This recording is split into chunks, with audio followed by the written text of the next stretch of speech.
The broadcast is now starting. All attendees are in listen-only mode.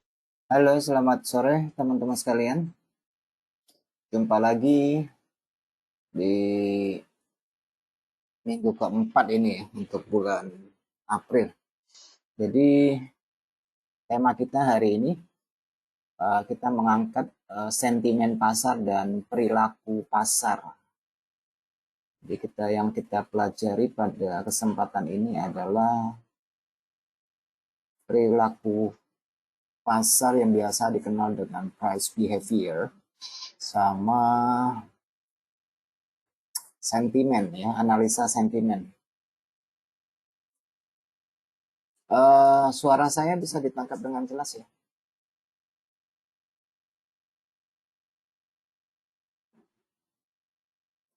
Bisa ya suara saya ditangkap dengan jelas?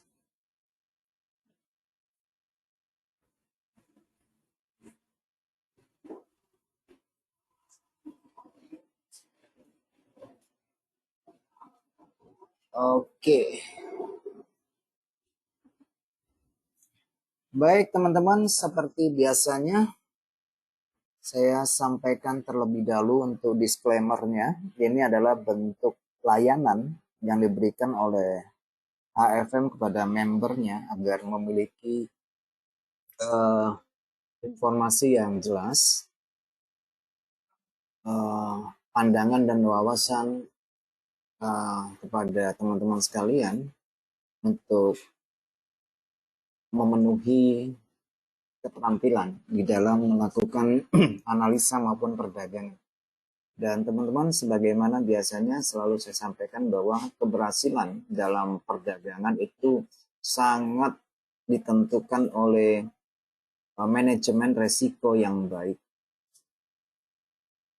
Oke, jadi perdagangan dengan leverage atau daya ungkit memang memberikan satu kesempatan yang besar bagi para retail trader yang memiliki modal yang tidak terlalu besar supaya bisa melakukan perdagangan dan bisa menghasilkan. Nah, itulah gunanya dari leverage apabila digunakan dengan baik dan sesuai dengan pergerakan harga di pasar.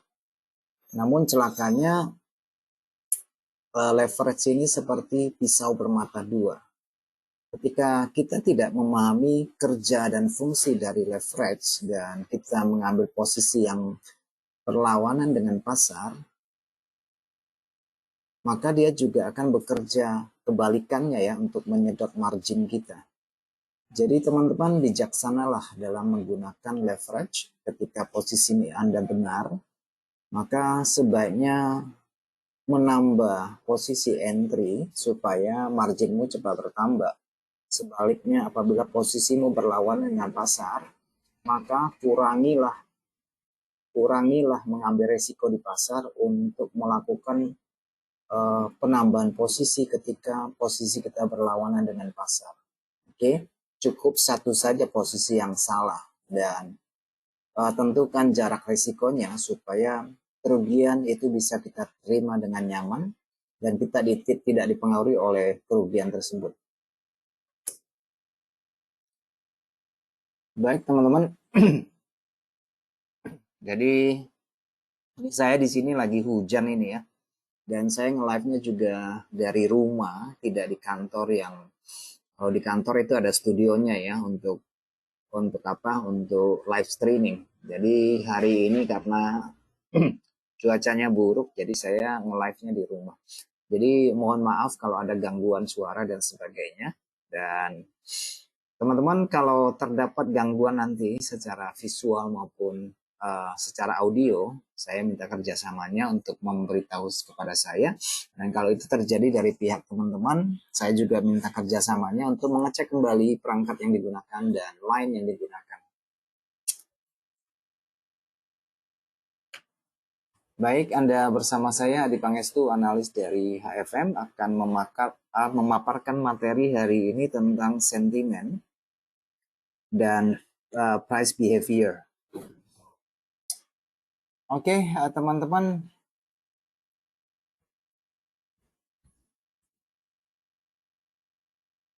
Oke ya. Nah, kalau kita berbicara tentang uh, sentimen ya, sentimen pasar, apa sih sebenarnya yang dimaksud dengan sentimen pasar? Ya teman-teman, sambil saya tidak membuat template ya teman-teman, karena saya membuat template itu menghabiskan banyak waktu. Jadi saya hanya jelaskan secara rinci di sini ya, sambil memperhatikan grafik. Kiranya apa yang saya sampaikan itu bisa teman-teman uh, ambil manfaatnya ya. Jadi kalau kita berbicara tentang sentimen pasar, apa sih yang dimaksud dengan analisa sentimen pasar? Nah, pada umumnya ya teman-teman ya, sebelum kita memasuki perdagangan seperti ini, jadi sentimen pasar itu pada umumnya mengacu pada gambaran ya, gambaran tentang perasaan dan pendapat secara kolektif dari para pelaku pasar.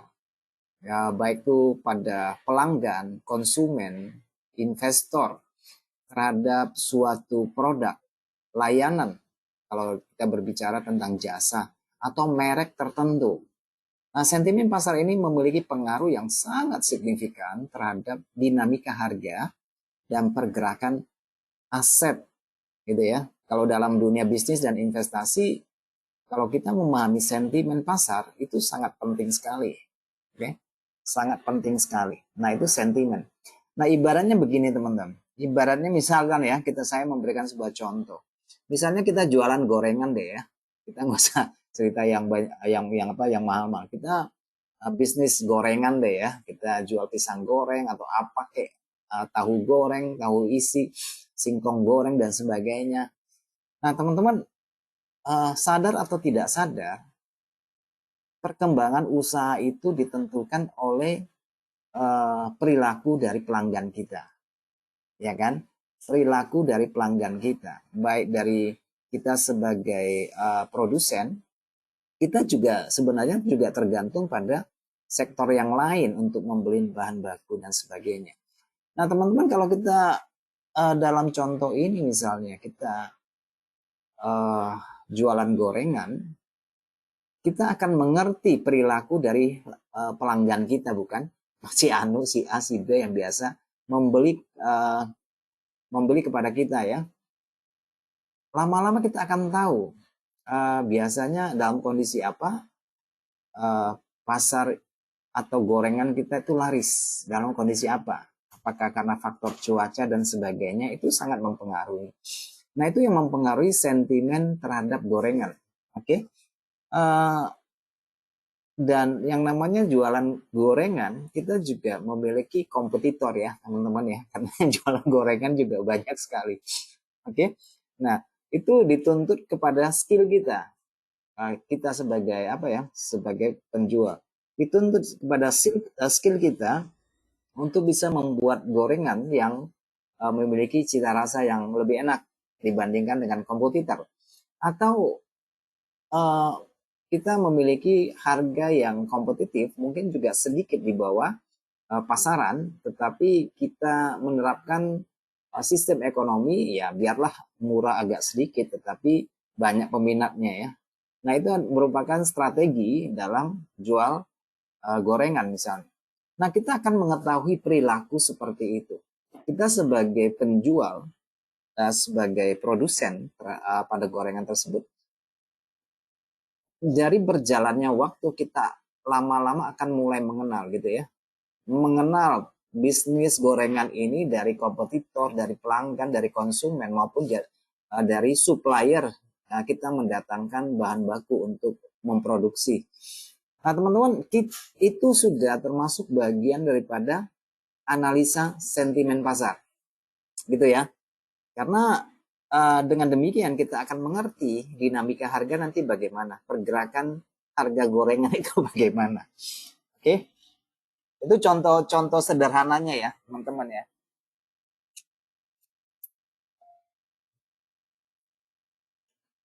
Itu contoh sederhananya.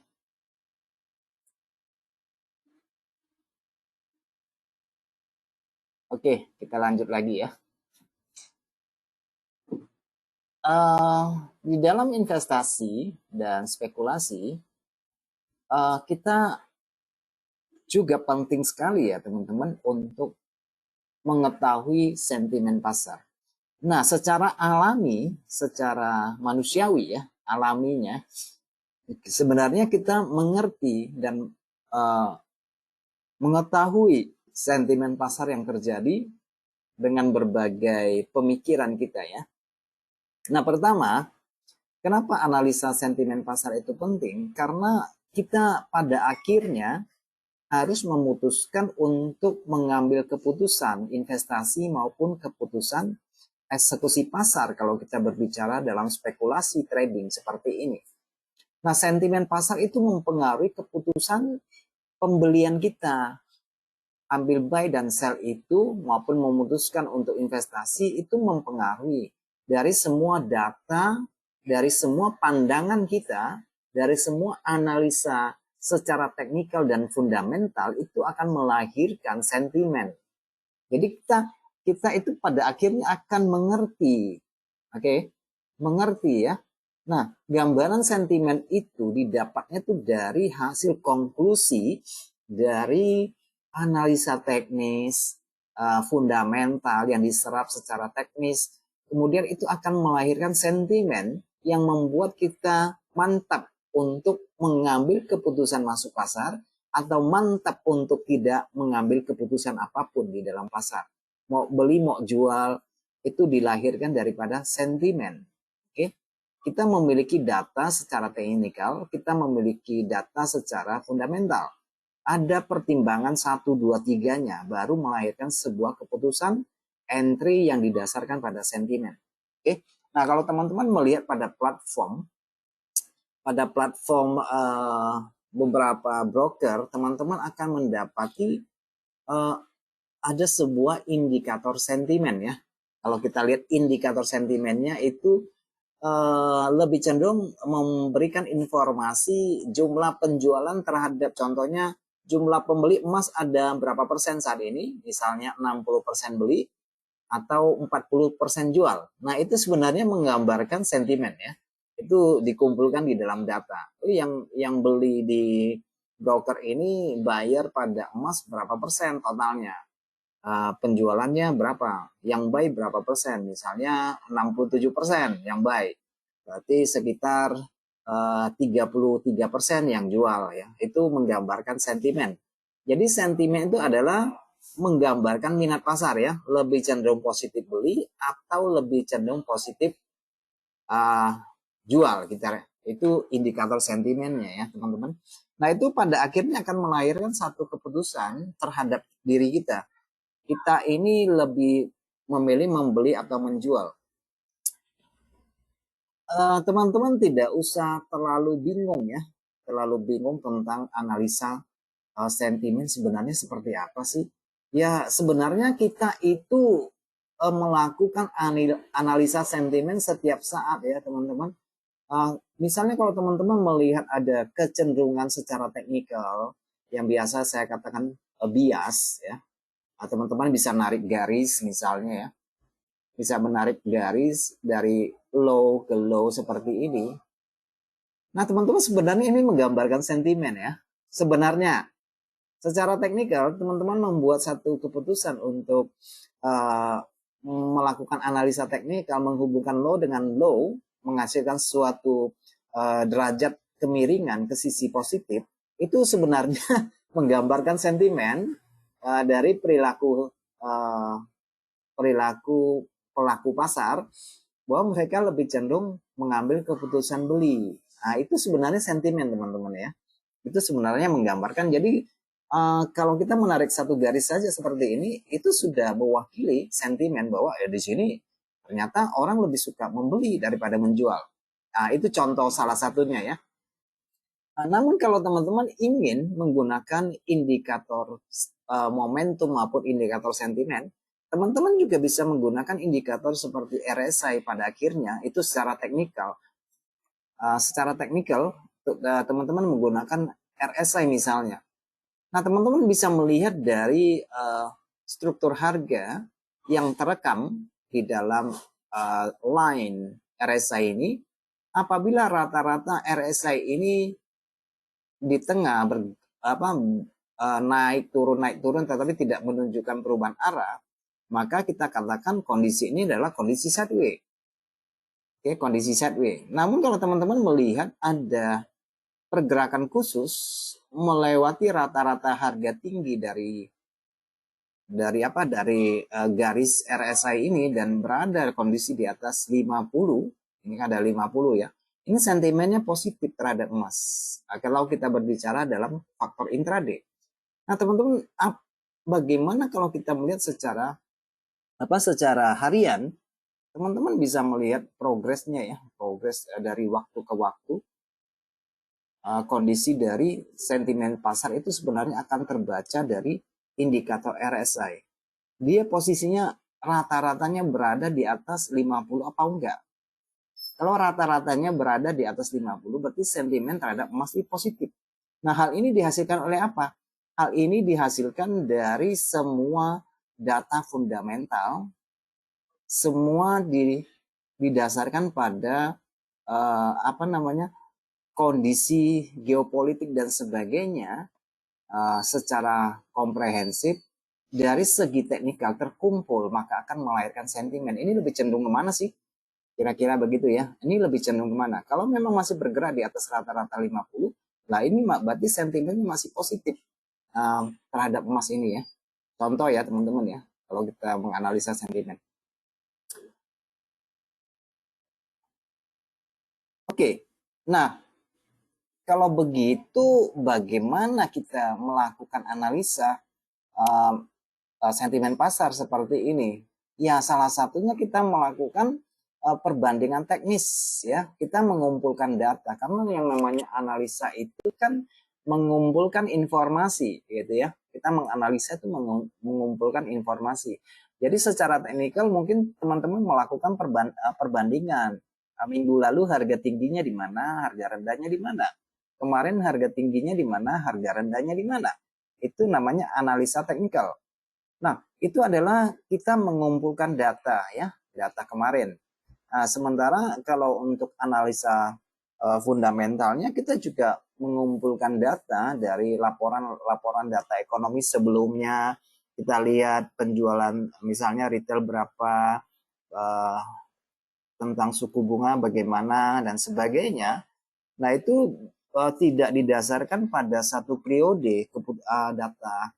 Kalau fundamental itu tidak didasarkan pada satu periode data saja ya, tetapi kumpulan dari beberapa periode. Mungkin dari 3 bulan atau per bulan dan sebagainya untuk menghasilkan satu keputusan dan kita bisa langsung melihat kepada pasar, ini harganya lebih cenderung kemana. Nah itu kalau harganya cenderung lebih kemana itu menggambarkan sentimen ya teman-teman ya. Jadi sebenarnya simpel saja. Teman-teman sebenarnya juga tidak usah terlalu ribet kalau saya berbicara tentang sentimen pasar. Nah, bagaimana kita melihat sentimen secara teknikal? Ya, seperti ini ya, teman-teman ya. Teman-teman bisa menggunakan indikator, bisa menggunakan alat teknis hanya untuk menggambarkan kecenderungan pasar. Nah, kecenderungan pasar itulah yang kita sebut sebagai sentimen. Oh, ini sentimennya positif nih. Sebabnya apa sih sebenarnya? Kenapa ini cenderung positif misalnya ya? Sebabnya apa sih? Kan gitu ya.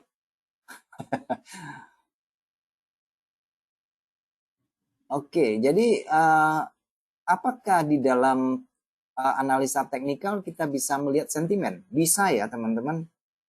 Secara teknikal kita bisa melihat sentimen pasarnya bagaimana. Bahkan ketika sebuah candle naik dan turun, terjadi breakout dan terjadi retest, terjadi pullback, itu sudah menggambarkan sentimen pasar gitu ya. Tetapi kita tidak mau terlalu pusing pada umumnya. Kita kadang-kadang mengabaikan sentimen karena kita paham secara struktural dan secara teknikal kemiringan suatu bias itu menggambarkan dominasi, itu sudah menggambarkan bahwa orang lebih cenderung membeli ini atau daripada menjual itu gitu ya. Nah itu menggambarkan secara keseluruhan sentimen itu sendiri. Nah tentu saja ya sentimen itu dilahirkan oleh berbagai macam sebab ya. Kalau emas itu nggak naik, emas itu turun, tentu saja ada sebabnya. Kan kira-kira begitu ya. Nah, kita akhirnya mencari-cari sebabnya kenapa nih emas hari ini naik. emas hari ini turun. Kan biasanya begitu ya. Tetapi kalau kita sebagai technical, kita tidak mau terlalu pusing. Ya, sentimen itu bukan sesuatu hal yang baru bagi kita. Karena sentimen itu digambarkan oleh kecenderungan harga bergerak miring ke atas atau bergerak miring ke bawah. Nah, tetapi untuk menambah wawasan kita, oke, untuk menambah wawasan kita perlu tahu penggerak utama dari emas itu yang melahirkan sentimen tuh apa sih? Kan gitu ya. Nah, contoh pertama misalnya teman-teman ya, ada beberapa sentimen atau faktor yang mempengaruhi harga emas secara khusus kalau kita bicara emas ya. Pertama tentu saja adalah suku bunga. Oke, kebijakan moneter. Nah, kebijakan moneter itu akan menghasilkan suatu reaksi pasar yang bersifat temporel, tetapi ada kalanya juga apabila keputusan moneter itu diperkuat oleh data, maka bisa menjadi penggerak harga utama. Oke, bisa menjadi penggerak harga utama atau bisa juga menjadi tolak ukur dari perubahan suatu tren pasar atau minat pasar. Nah, itu kebijakan moneter. Nah, kebijakan moneter itu kan bermacam-macam ya. Ada kebijakan moneter itu bisa ditentukan oleh suku bunga misalnya. Oke. Nah, kalau kita bicara suku bunga itu berdampak sangat krusial bagi harga emas. Oke. Dampaknya itu sangat besar sekali. Nah, ketika suku bunga naik gitu ya, investasi emas itu menjadi kurang menarik. Nah ya, baik secara fisik maupun secara spot. Jadi investasi terhadap emas atau spekulasi terhadap emas menjadi kurang menarik. Kenapa menjadi kurang menarik? Ya karena suku bunganya tinggi. Sementara emas itu hanya berfungsi sebagai alat lindung nilai. Dia tidak menghasilkan imbal hasil, tidak punya bunga ya. Teman-teman kalau misalnya kita simpan emas itu kan tidak memberikan bunga. Berbeda kalau kita simpan uang di bank. Kalau kita simpan uang di bank, ada bunganya. Tapi kalau kita simpan emas, nggak ada bunganya. Yang ada adalah ongkos, biaya untuk penyimpanan. Nah, itu namanya orang sering mengatakan emas tidak memberikan yield, tidak memberikan imbal hasil. Nah, karena statusnya sebagai lindung nilai. Jadi kalau statusnya sebagai lindung nilai, berarti untuk jangka panjang loh, gitu ya. Jadi emas itu kalau kita pegang emas ya kita harus dalam jangka panjang, bukan dalam jangka pendek. Lain ceritanya kalau kita melakukan perdagangan spekulasi, trading misalnya. Itu jangka pendek ya. Tapi kalau kita yang namanya beli emas itu simpan fisik, itu untuk jangka panjang. Karena untuk menolak semua bentuk deflasi atau penurunan nilai dari mata uang fiat. Nah, itu kan salah satu fungsi dari emas kan. Nah, sebaliknya jika suku bunga turun, ya suku bunganya turun, kalau teman-teman perhatikan emas itu kan cenderung naik ya. Kenapa naik? Ya karena yang tadi investor mencari aset yang aman dari potensi inflasi dan pelemahan mata uang. Oke, itu salah satu sentimen ya yang melahirkan pergerakan harga emas, yaitu kebijakan moneter dalam hal ini adalah suku bunga.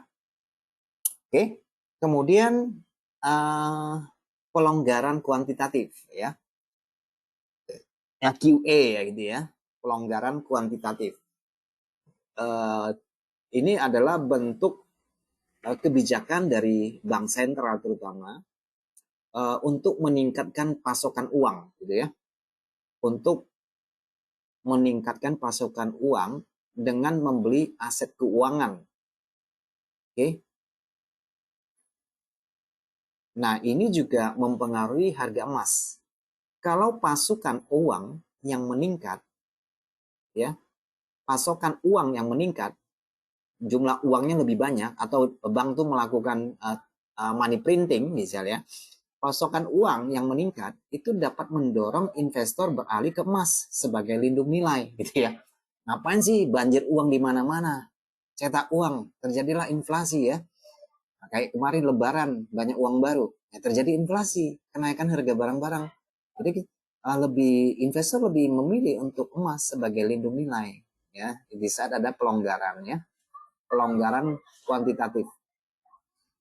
Nah, itu sentimen yang didasarkan pada kebijakan bank sentral ya, teman-teman. Sentimen yang dilahirkan dari kebijakan bank sentral. Nah, sementara itu teman-teman, dari kebijakan moneter itu soal suku bunga dan pelonggaran kuantitatif, bahwa sentimen terhadap pergerakan harga emas terutama itu juga dipengaruhi oleh gejolak geopolitik. Ya, teman-teman sangat familiar belakangan ini, 4 tahun, 3 tahun, 5 tahun belakangan ini banyak sekali peristiwa besar yang mengguncang perekonomian dunia, dari COVID, perang, kemudian gagal bayar, kemudian ada negara yang bangkrut, kemudian ada masalah gagal bayar dari bank gitu ya, terjadi trust di pasar perbankan dari Silicon Valley gitu ya. Kemudian tentu saja peristiwa geopolitik itu menyangkut konflik ya teman-teman, terutama konflik militer. Misalnya juga ada eskalasi krisis ketegangan diplomatik antar negara, atau bahkan juga yang pada ujung-ujungnya melahirkan sanksi ekonomi. Oke, sanksi ekonomi ya, itu mempengaruhi harga emas pada akhirnya. Nah, saat terjadi ketidakpastian politik, ada konflik, terutama di daerah yang menghasilkan emas, wah, investor itu cenderung mencari aset lindung nilai seperti emas. Gitu ya. Nah, itu adalah faktor dari gejolak geopolitik. Itu salah satu yang mempengaruhi naik turunnya harga emas. Gitu ya. Oke, kemudian faktor atau sentimen lain yang faktor yang mempengaruhi sentimen terhadap pergerakan harga emas itu juga dipengaruhi oleh kurs ya, teman-teman, kurs nilai tukar mata uang. Nah, misalnya kalau kita lihat kondisi harga emas, ini saya lebih banyak cerita tentang emas ya, teman-teman ya. Nah, nilai tukar mata uang ya, harga emas contohnya di Antam sekarang ya, di dalam negeri itu dipengaruhi oleh harga global. Jadi harga fisik emas yang ada di Indonesia itu dipengaruhi oleh harga fisik emas internasional yang kemudian dikonversi dari dolar Amerika Serikat ke mata uang lokal. Jadi pergerakan nilai tukar rupiah yang sekarang ini sangat parah anjlok ya terhadap dolar Amerika Serikat mempengaruhi harga emas di pasar domestik kalau kita bicara fisik. Nah, meskipun teman-teman rupiah saat ini mungkin ada di kisaran 16.200. Nah, teman-teman juga menyaksikan apa yang dilakukan oleh Bank Indonesia. Bank Indonesia hari ini menaikkan suku bunga. BI hari ini menaikkan suku bunga 1/4 basis poin ya, atau 0,25%. Nah, karena rupiah kebobolan terus ya, teman-teman. Dan kalau teman-teman perhatikan bahwa suku bunga acuan Indonesia kalau cuma dinaikkan 25 basis poin tidak akan membawa rupiah kemana-mana. Karena rupiah itu sangat dipengaruhi oleh faktor luar daripada fundamental ekonomi Indonesia sendiri gitu ya. Jadi mata uang Asia itu masih dipengaruhi oleh faktor luar daripada faktor dalam domestik. Nah, hari ini ya, rapat Dewan Gubernur BI memutuskan untuk menaikkan suku bunga BI sebesar 25 basis poin menjadi 6,25%. Nah, biasa kenaikan suku bunga ini akan berdampak ya teman-teman pada pasar surat utang, obligasi. Juga tentunya untuk suku bunga kenaikan ini akan mempengaruhi dunia usaha. Jadi ekonomi Indonesia bisa menjadi lebih mandek. Oke, lebih mandek ekonominya. Kenapa? Karena suku bunganya menjadi lebih tinggi. Nah, pasar obligasi akan mendapatkan dampak secara langsung. Oke, biasanya itu cenderung negatif ya, jadi cenderung negatif. Kemudian juga akan berdampak pada kredit-kredit perumahan yang ada.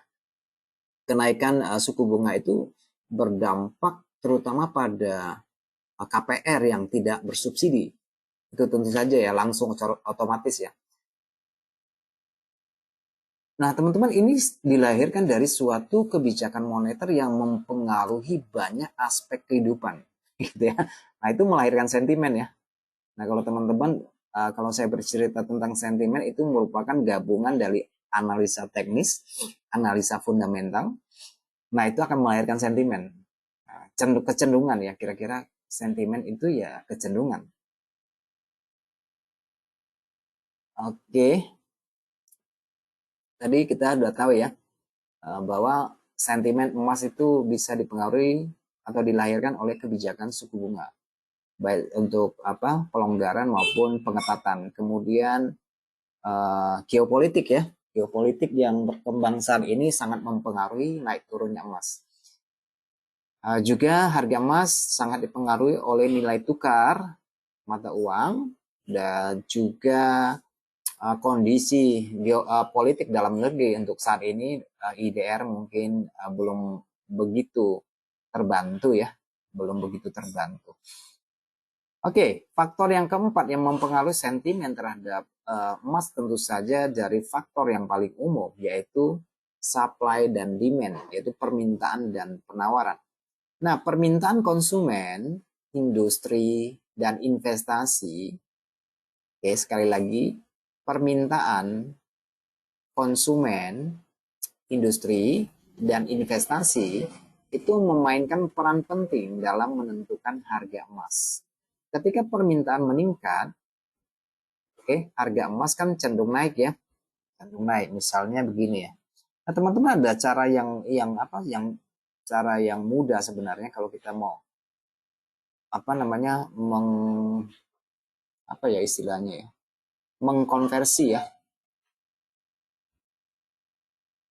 Istilah kita mengkonversi ya.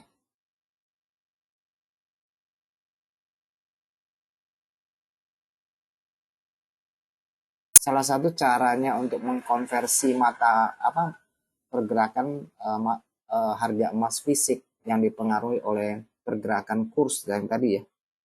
Nilai tukar itu kan sangat mempengaruhi ya. Jadi ini saling mempengaruhi sebenarnya kalau kita aja saling mempengaruhi. Nah, misalnya kalau teman-teman mau mengkonversi nilai harga emas fisik untuk saat ini ya.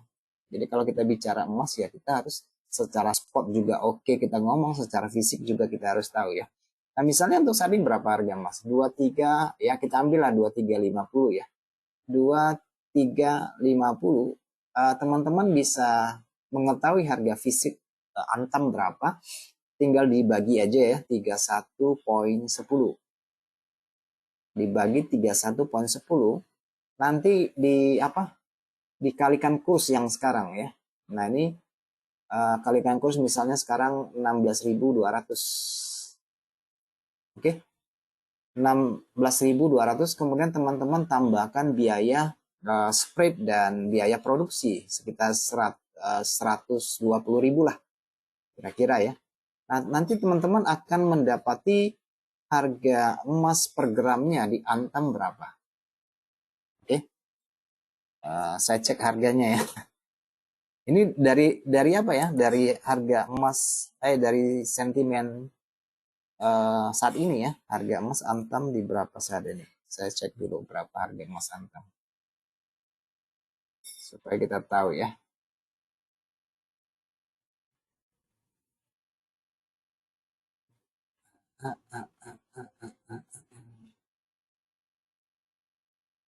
Harganya 1.319.200 itu harga dasar ya.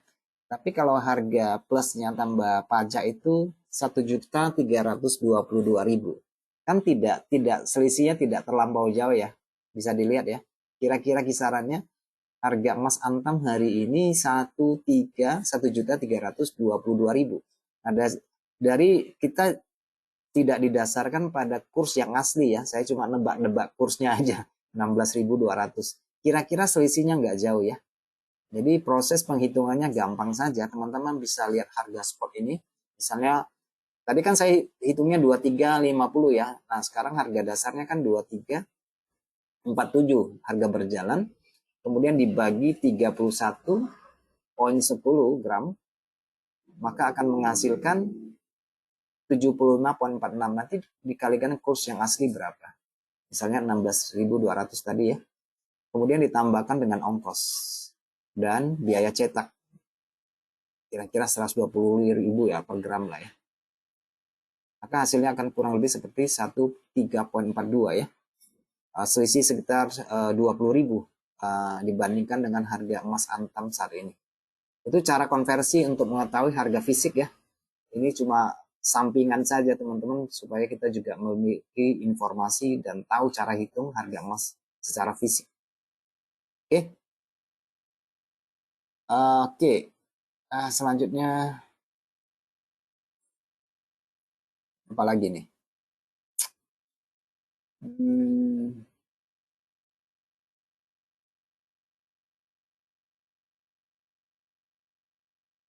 Oke, yang sentimen tentang emas itu dipengaruhi oleh beberapa faktor tadi ya, kebijakan moneter, geopolitik, kurs ya. Jadi tadi kita sempat ngomong kurs, otomatis saya harus memberikan satu kalkulasi supaya teman-teman juga tahu cara menghitung harga emas ya. Bahwa perubahan kurs itu akan mempengaruhi harga emas domestik ya dari setiap negara. Oke, nah yang tadi yang mempengaruhi sentimen naik dan turunnya emas itu juga dipengaruhi oleh faktor tadi saya sebutkan supply dan demand ya, permintaan dan penawaran. Permintaan dan penawaran bukan dalam teknikal cara analisa seperti ini ya, teman-teman. Oh, ini bukan itu yang saya maksud.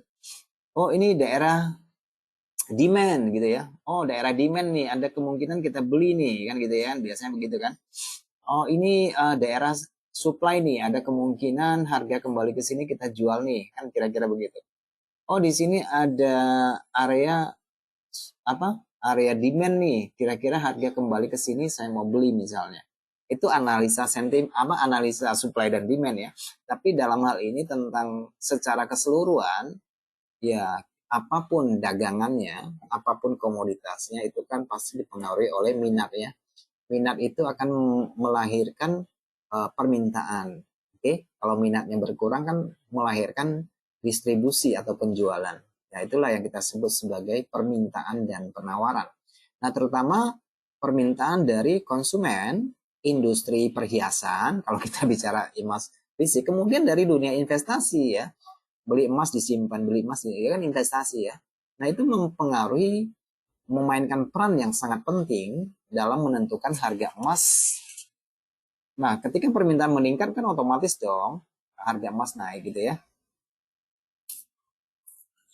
Nah, kita jadi sentimen-sentimen ini itu kalau kita kelompokkan ya, atau kita totalin semua secara garis besarnya, ya kondisi ekonomi global, ketidakpastian, risiko.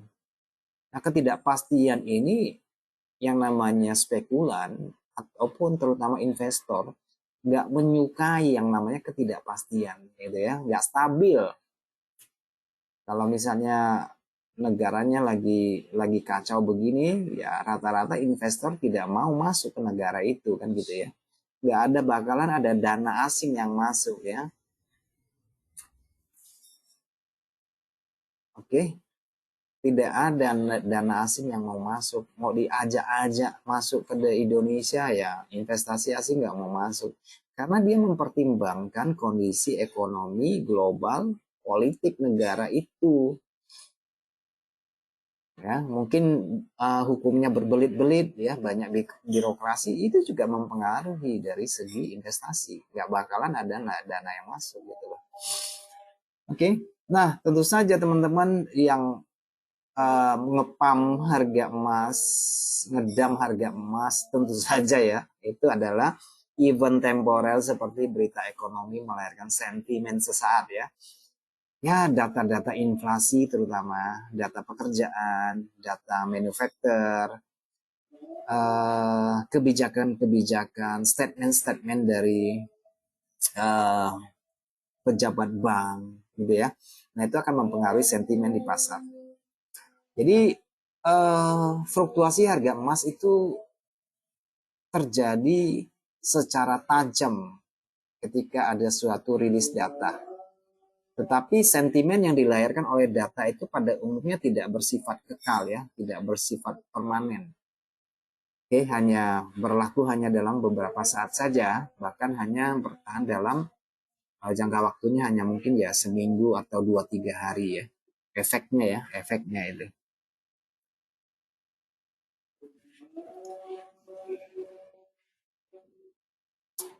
Oke, teman-teman, kemudian poin yang kedua yang ingin saya bahas di sini adalah tentang perilaku harga ya, perilaku harga.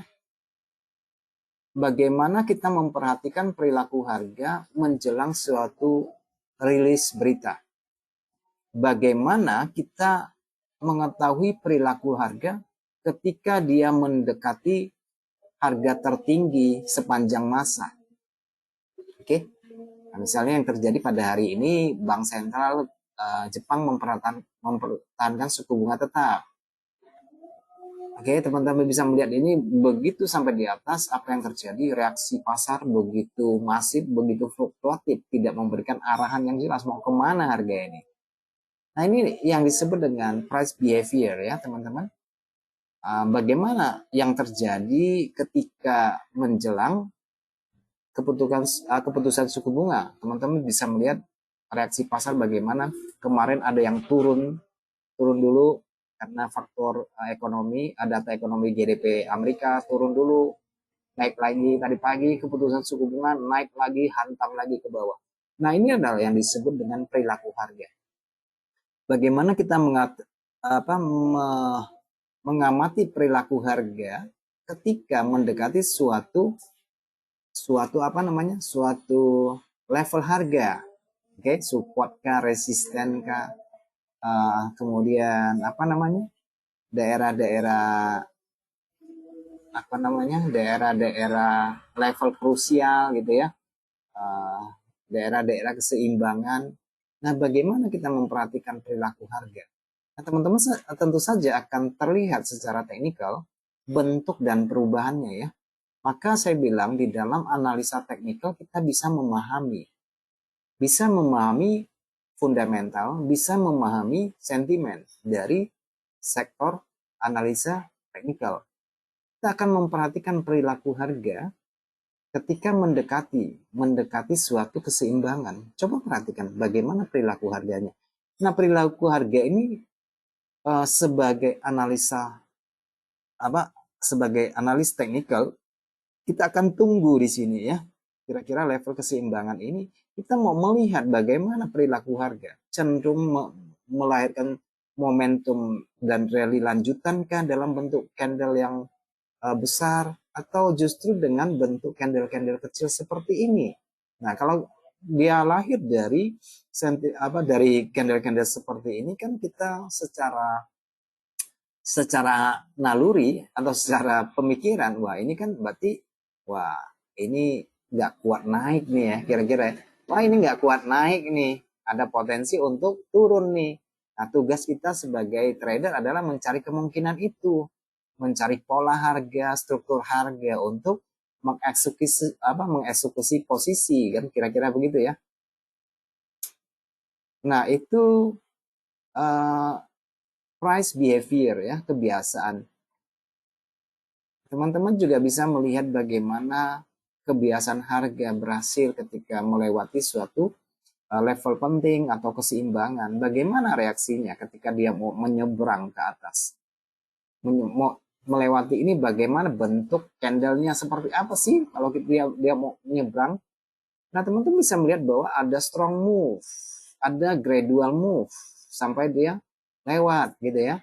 Nah, itu sifat dari pelaku pasar ya, kebiasaan harga. perilaku harga. Bagaimana reaksi harga ketika turun mendekati zona keseimbangan seperti ini? Nah, teman-teman akan bisa mencari tahu di sini. Maunya apa sih? Harga itu maunya apa sih? Bagaimana bentuknya? Oke. Nah, saya sampaikan bahwa di dalam menembus zona narrow candle itu butuh tenaga besar ya. Kalau tenaga besar tidak jebol, harga nggak bakalan naik.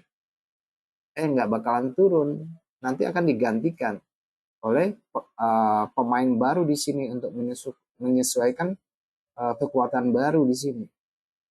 Oke. Nah, itu juga melahirkan sentimen di sini ya teman-teman.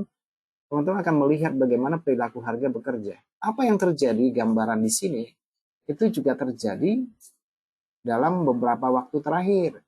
Ada penurunan yang signifikan. Mungkin ada penurunan yang signifikan tetapi tidak melahirkan lanjutan tren. Kenapa? Karena faktor tadi, perbandingan teknis tadi ya teman-teman. Ini sini merupakan zona keseimbangan. Zona keseimbangan ya kalau meskipun strong move tetapi dia tidak closing harganya tidak melebihi, harga tetap akan reject ya. Harga akan tetap reject. Oke.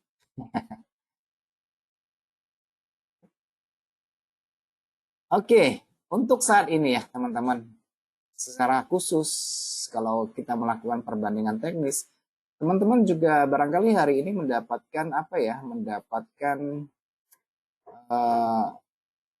ada data PCE barangkali hari ini ya, data inflasi yang disukai oleh sebagai salah satu indikator bagi penentuan Fed Fund Rate ya, untuk menentukan suku bunga dari Fed.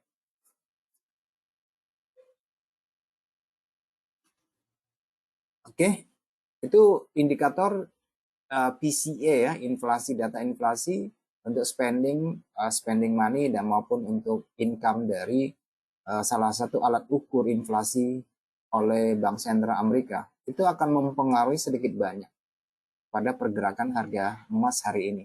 Namun demikian teman-teman, saya minta perhatian kalian karena ini teman-teman sudah mendapati bahwa tensi geopolitik yang terjadi di Timur Tengah sudah tidak terlampau mengkhawatirkan ya, belum ada gejolak apapun. Jadi sudah ada sejumlah penarikan dari posisi beli, pembeli, ada penarikan. Oke, terjadi gelombang turun yang melewati 2 harga rendah mingguan. Dan kita melihat bahwa harga saat ini sudah mengalami korektif ke sisi atas. Jadi saya minta teman-teman untuk jeli memperhatikan bagaimana reaksi pasar. Kalau kita lihat dari weekly untuk saat ini, teman-teman bisa melihat ini seperti yang saya sampaikan di dalam sesi live di platform yang lain, bahwa ini minggu lalu sideways, minggu ini juga sideways sebenarnya ya. Tetapi mungkin untuk penutupan bulan, harga tidak akan naik lagi secara signifikan karena harga telah naik selama 3 bulan berturut-turut, oke. Dan dilihat dari reaksi harga, ada penurunan belakangan ini. Ini adalah penurunan pertama ya teman-teman, penurunan pertama. Jadi ini bukan sebagai suatu signal perubahan tren terhadap emas. Jadi hemat saya emas itu untuk minggu depan pun masih akan berkutat di ruang harga di sini ya. Harga emas akan berkutat naik dan turun di ruang ini terlebih dahulu. Oke. Jadi penurunan ini adalah koreksi atau pengambilan keuntungan pembelian ini ya. Jadi dia mencari persamaan harga yang netral. Nanti kalau naik juga dia akan mencari persamaan kira-kira ya. Kira-kira di sini ya, teman-teman, mencari persamaan atau zona keseimbangannya di sini. Dan mungkin ya bisa saja di awal bulan nanti harga bisa kembali menyentuh daerah zona ini ya, tadi 2370K, 80 atau 2400 masih mungkin saja terjadi. Oke. Jadi yang sementara naik ini adalah bagian daripada korektif dari gelombang turun intraday ini ya. Jadi turun dia retracement ya. Saat ini harga sedang mengalami retracement. Jadi bisa ke 50, 60 bahkan 70. Jadi 50, 60, 70 bisa dicari alternatif pola penurunan atau reversal price action pada time frame kecilnya nanti ya, untuk mencari kemungkinan itu. Oke, untuk mencari kemungkinan itu ya, kira-kira di 60 atau 70. Oke, untuk mungkin nanti malam ya, sekitar 60 atau ada kemungkinan untuk itu ya. Nah, secara struktur harga di sini sudah breakout ya, sudah breakout di sini di atas level 2330 ya. Jadi hemat saya, meskipun pada sesi Amerika ada penurunan, nanti dia akan naik lagi kembali ke kisaran 60 atau 70. Oke, teman-teman bisa melihat rata-rata pergerakan harga ini saat ini berada di untuk 1 jam rata-rata di atas MA 120 dan 200. Oke, jadi ada kemungkinan koreksi kembali ke sekitar 100 pip, nanti dia naik kembali. Oke, ada kemungkinan seperti itu ya. Ada kemungkinan seperti itu, yaitu untuk mencari harga yang netral di kisaran kisaran neckline ini ya. Teman-teman bisa melihat dari neckline yang di sini. Kira-kira seperti itu. Kalau dia tidak terjadi penurunan, mungkin dia akan bisa langsung juga untuk bergerak ke sisi atas pada sesi Amerika nanti. Oke. Jadi ya kalau mengambil keputusan untuk ambil beli ya tunggu koreksi. Mengambil keputusan untuk jual ya tunggu harga naik pada level di sini gitu ya. Saya pikir cuma itu aja yang ingin saya sharingkan pada kesempatan hari ini teman-teman. Kita akan berjumpa lagi pada kesempatan di minggu depan ya. Oke, selamat malam semuanya. Dan saya berdoa semoga apa yang saya sampaikan ini memberikan manfaat kepada teman-teman. Wawasannya semakin luas ya. Oke, sampai jumpa di kesempatan yang akan datang. Bye-bye semuanya.